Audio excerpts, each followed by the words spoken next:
thousands of people, tarred, feathered some of my folks, cut their stomachs up, cut babies out of women's stomachs. These people were brutal, bombed churches, killed babies. So these people are terrorists, right? But they're not treated as such, right? So I don't believe that we should do that, right? I think folks start to think about this more as a quagmire of a question when we think about like ISIS, right? So if ISIS, so if some American citizens became ISIS sympathizers and decided to create a chapter of ISIS here in the United States and have an ice cream and cake party a block away from the 9/11 ground zero, would that freedom of speech be protected? Would the ACLU defend their freedom of speech to gather there and eat ice cream and cake and preach their message? This brother says yes, right? But that puts you in a moral dilemma because should we do that? Is that right? These folks are terrorists. They bomb people. They kill people. They have been doing it. They currently do it.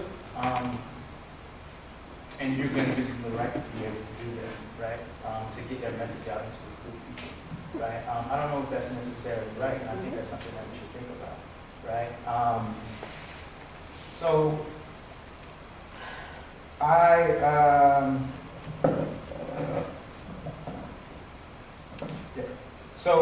ideally, I think that the way that we should stop Nazis and the KKK, folks like this from spreading these messages of white supremacy and different things like that is the people. Right? I think that the people should rise up and resist in ways that shuts down this language and pushes their message so much to the margins that it falls off the page, right? It should be in that way that we resist against these things, right? Not necessarily government suppression of freedom of speech, right? It should be the people that decides that, and that's what democracy looks like, right? The power of the people. The people stopping a message and saying that we will not tolerate this, and you see that in Boston, right? With tens of thousands of people coming out to stop white supremacist hate speech. You see that in Berkeley with Antifa and all of these folks coming out to stop hate speech. This is the government doing this. These are people, decent people getting up out of their beds and their homes saying that we're not going to tolerate this type of speech. Ideally, in the world that we live in, the world that we want to live in, that should be how we stop things like that, right? The people should decide what they will tolerate and what they won't tolerate. I don't think that folks should be trusting the government with suppression of freedom of speech because the government has been known to be untrustworthy. It's been known to have white supremacist foundation, and it's been opportunist, right? Opportunist. So when addressing like civil liberties in general, I think because I'm a black man, I think that I think it would be unreasonable and even disrespectful to ask black folks or people of color to defend the freedom of speech of the KKK or Nazis or something or another, right? Because, like I said before, these folks have been terrorists to our communities, right? So you would be asking us to defend people that have terrorized our communities, but you would also be asking us to fight for something for someone else that we don't necessarily have access to, right? So throughout the history of America, black folks have not had the same access to these civil liberties as even people in the KKK, right? The Bill of Rights and the Constitution is an awesome document, right? In theory, right? It's an awesome document in theory. We can all agree, we should all agree that America's reality is light years away from where its principles are, right? Because America espouses to be one thing and then does another thing on the ground, right? And a lot of folks in my community understand that because we haven't had access to that. You take the First Amendment with freedom of speech. If you check out any black history, movements, leaders, take the Black Panther Party, take Martin Luther King, take Malcolm X, all of these folks were killed. The Black Panther parties, if you ask any Black Panther where their like leather jacket is, it's riddled with bullet holes, right? And a lot of those folks are dead. But if you look at the KKK, their robes and hoods are probably hanging up in their closet, all clean, pressed and ironed, right? So when folks from my community wanted to get up and seek justice and liberation, right, they encountered COINTELPRO, the FBI, J. Edgar Hoover, right? They encountered all of these people that suppressed them because they wanted to speak out and wanted to make things right for their community. But the KKK is still allowed to thrive and hold membership drives, put things on campuses, and do all of these different things. So in this way, I say that civil liberties have been unequally applied throughout the history of America. Take the Second Amendment, the right to bear arms. I'm very pro-gun. But if you look in Ohio, it would be almost absurd for you to ask black folks in Ohio to speak up for the protection of open carry laws when every time they try to open carry, they get shot and killed. Tamir Rice and John Crawford, two black boys that were killed for holding toy guns. Toy guns. These are not even real guns, right? So you're talking about civil liberties in the Second Amendment and the First Amendment. We don't have access to that like a lot of folks do. Right? You take the Fourth Amendment with the unreasonable searches and seizures, right? New York City, Rudy Giuliani, Michael Bloomberg, stop and frisk laws. For decades, they were stopping and frisking poor black and brown folks. Some folks would say they would walk home from work or walk to school and get stopped 3 or 4 times. And the funny thing about it is that when they did studies on all the people stopped and frisked, it was majority black and brown folks, but the white folks that were stopped were more likely to have drugs or weapons on them than the black folks that were stopped. And the black folks and brown people were stopped exponentially more than them, right? So these things are not applied the same way for us. And we know that and we understand that. So when you say that you want to preserve the freedom of speech for someone that has been terrorizing our community, we just don't understand it, right? Because freedom of speech is something that we've never fully had, but you want to uphold it for terrorists, right? So that just doesn't click in our heads, and it's hard for us to understand these things, right? So last point is around protests, permits and different things of that nature. I think the ACLU should start to think about how they develop counter arguments and legal arguments around cops and authoritarian figures trying to put protesters in protest zones when they want to do a protest, or having them to pay for permits. There was a time when they asked us to pay almost $800 for a permit for something. We don't pay for permits. It's counterintuitive, right? If I want to protest you because you're hurting me, why would I pay you? Right? That makes no sense. So you'll find that often in the government, in the interest of capital and white supremacy, they'll find ways to co-opt movement lingo, tactics, and even movement leaders to switch our message to serve their agenda, right? To serve this centrist agenda. And most time, Democrats are really good at it. So left-leaning liberals, right? They're really good at co-opting movement language to stuff it inside of their agendas and their messages, right? For example, Martin Luther King, I was at the March for Black Women 2 Saturdays ago. And it was a march where black women were out in the streets demanding justice for histories of oppression, histories of and current present oppression and being overlooked and things of that nature. We had a lot of white allies there. There was almost 1,000 people, or about 1,000 people there. And we were taking over the streets. And while I'm walking up to join the protest, there's these 2 white women, well-meaning white women, you see, walked that were screaming, like up in an uproar, right? They were saying, they can't take the streets, they can't do that, why are they doing that? They don't have a permit. And I'm just looking at them like, what did you think this is? This is a protest, this is civil disobedience, this is what we're supposed to do, right? And they just couldn't understand why we would be in the streets demanding things without a permit, right?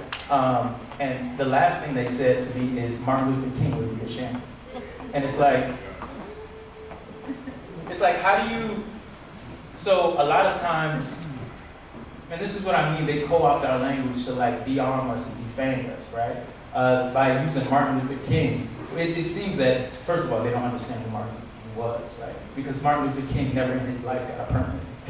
and went to jail over 20 times because he was out in the streets demanding justice. They didn't get a permit to march on the bridge this summer. Like, wait, that'd be a long permit from march from Selma to the Capitol, right?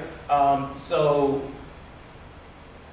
things of that nature, I think, should be looked at and addressed. And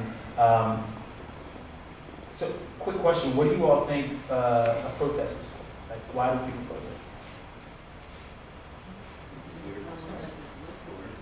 Let their voices be heard. Injustice.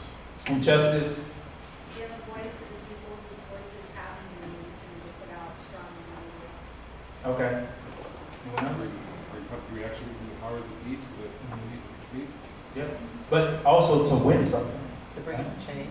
To bring about change and win something. Right? A protest is not put on to just scream and then it's over. Right? So when you protest, you want to change something. You want to win something, right? So if I go to protest the police, I'm not protesting just to protest them. It's because I want them to change something specific, right?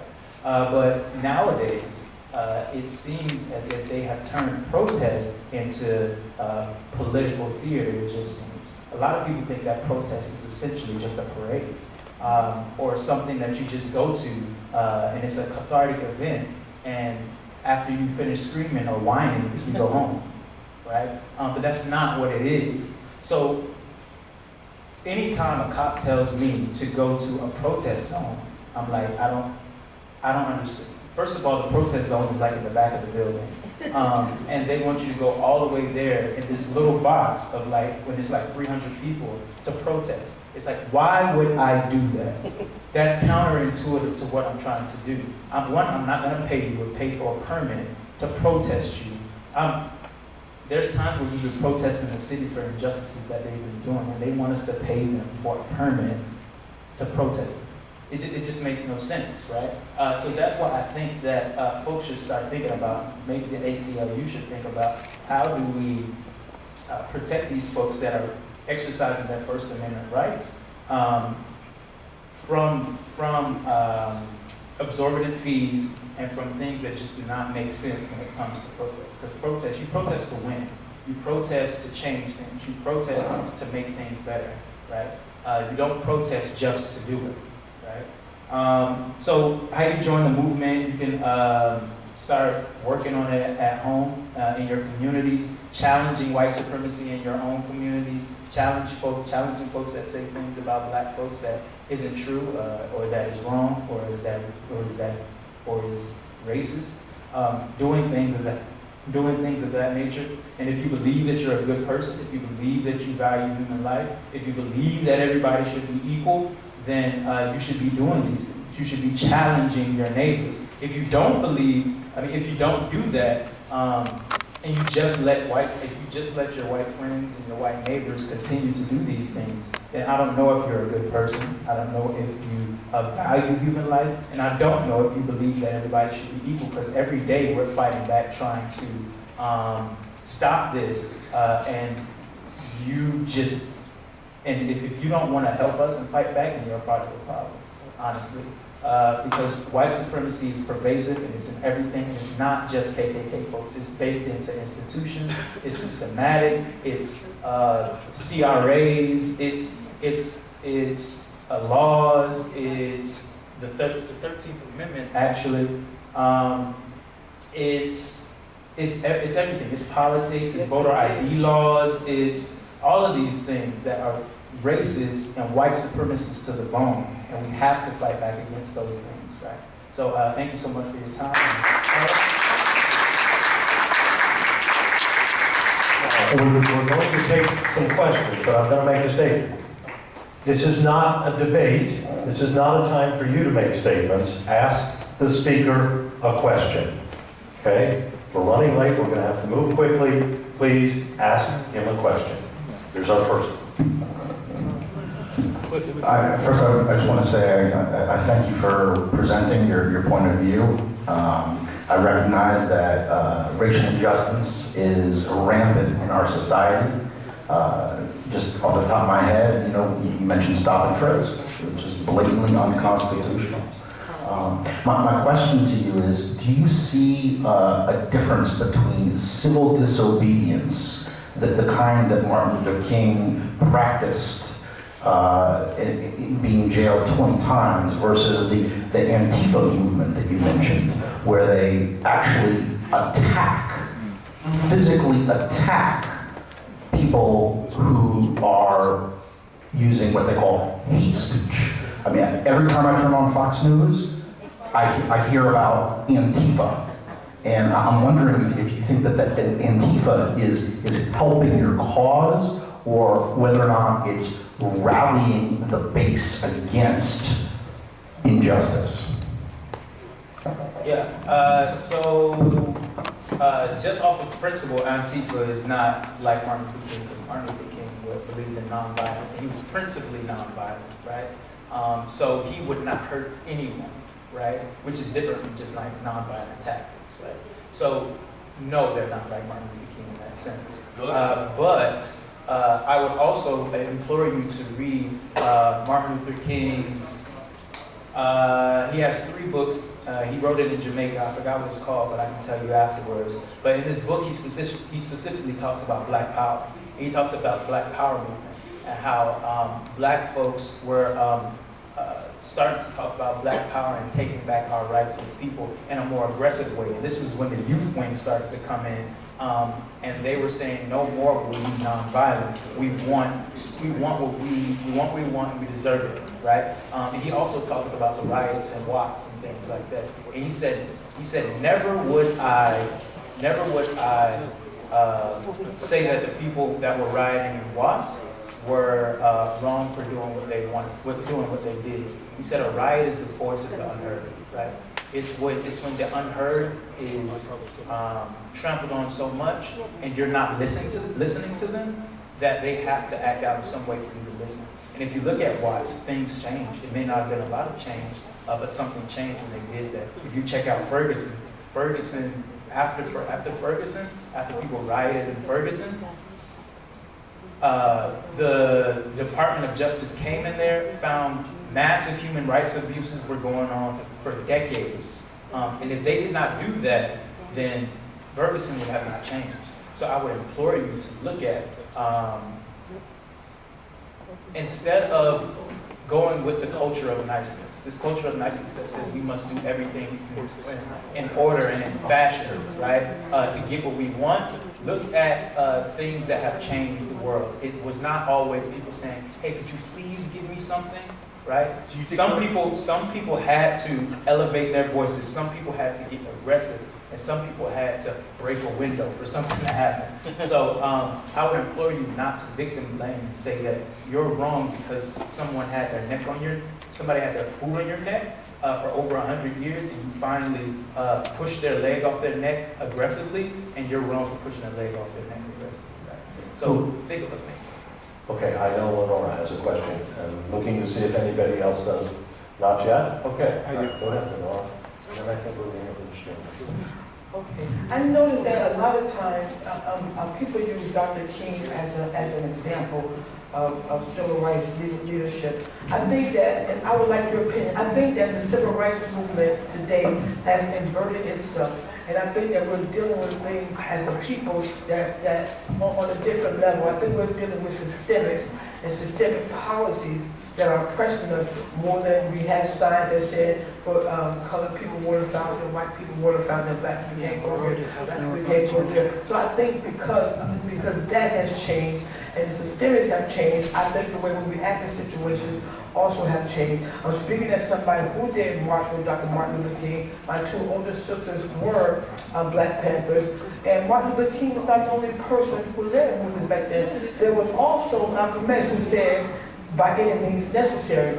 So I don't advocate for violence, whether it's from white supremacists or whether it's from their black counterparts or anti-protesters. But sometimes, I just want your opinion on that. So you're asking, Do you think it has changed, the movement has changed because of all the systemics that are involved? Because what the physical things that we have to deal with are now more systemic than anything else. I think As it relates to police yeah, protection. yeah, I think the movement has changed because we have different things now. So we have like the advent of social media, and we have, we do have more systemic things that happen. So I think that it's a lot less in your face. So we have to find different ways to get people involved and for them and to pull back the blinds so people can see the systemic injustice that's going on. But you'd be surprised at the amount of people that were involved in the movement back then and the amount of people that are involved in the movement now. Because there wasn't a lot of people back then. People romanticize the 60s and people romanticize these movements like everybody was out in the streets doing something. And that wasn't necessarily true, right?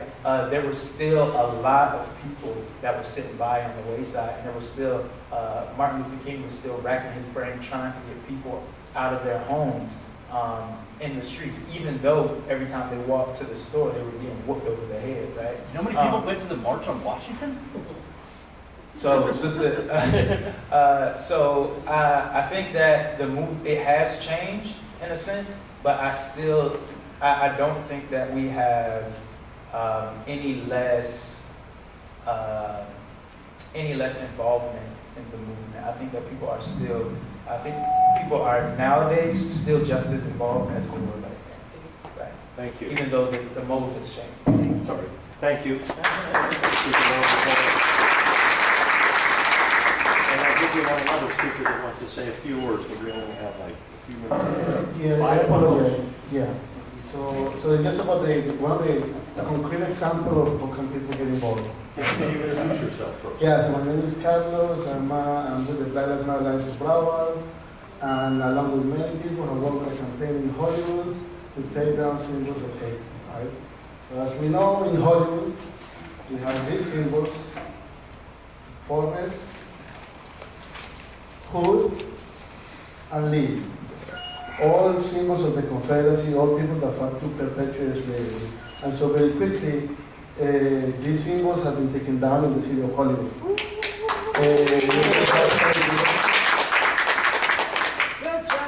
job. Yes, but something that has to be mentioned in discussing these things is that this dynamic of the symbolic and the substantial, right? So an issue like this for a community is often seen as, oh, it's just a symbol, it's just a statue, you know, it's just a street name. So it is not somehow substantial. But what it is that you can make it substantial in your own community in the way that you do it. So it just so happens that these symbols cross a historically black neighborhood, right? And so what do you do with this, right? To make it more substantial? Well, you definitely don't parachute into a community and tell them what to do, right? You get there and then you have media contacts and then you set up a rally and do all of that. We try not to do that because we want to make it substantial, not just symbolic. So what we also did was that we canvassed a lot. We were getting connected with, for example, pastors in the community. We were telling people that they themselves have a fire to change their own community. And that if they get involved in this, if they go to the commission, if they learn about how the system works, that they can change things. And so that's why symbols, things like this that are seen as something symbolic can also be substantial. And so what is it that we do, right? So we want to make it substantial, right? We want to make it a community win. We don't want to be as organizers get into our community and telling them what to do. We want the community itself to express its ability to change things. And so another reason that we do it is that white supremacists hate it.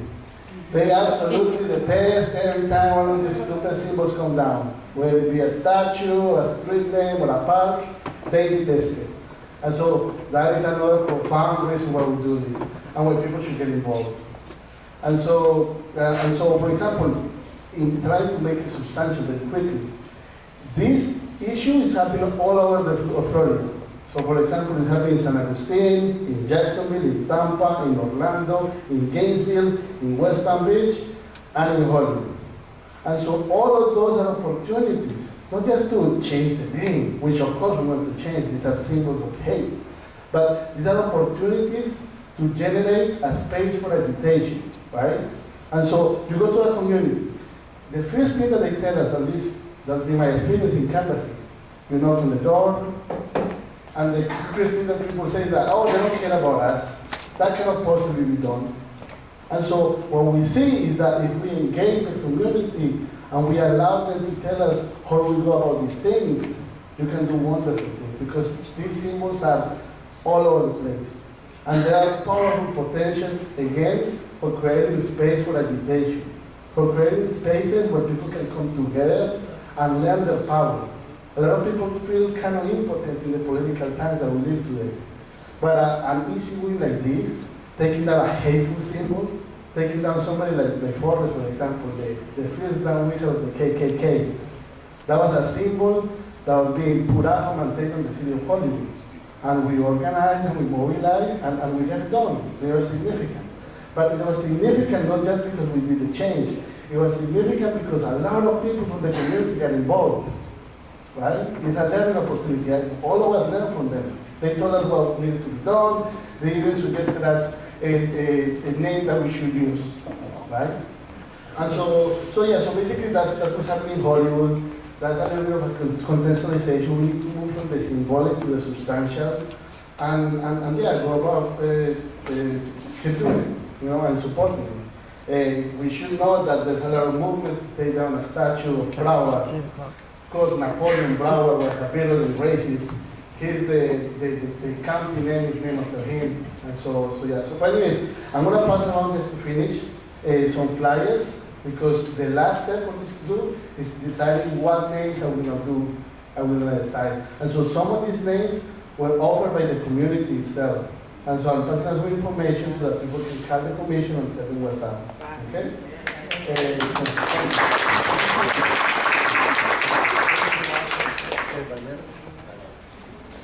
All right, I want to thank all of our speakers that came tonight.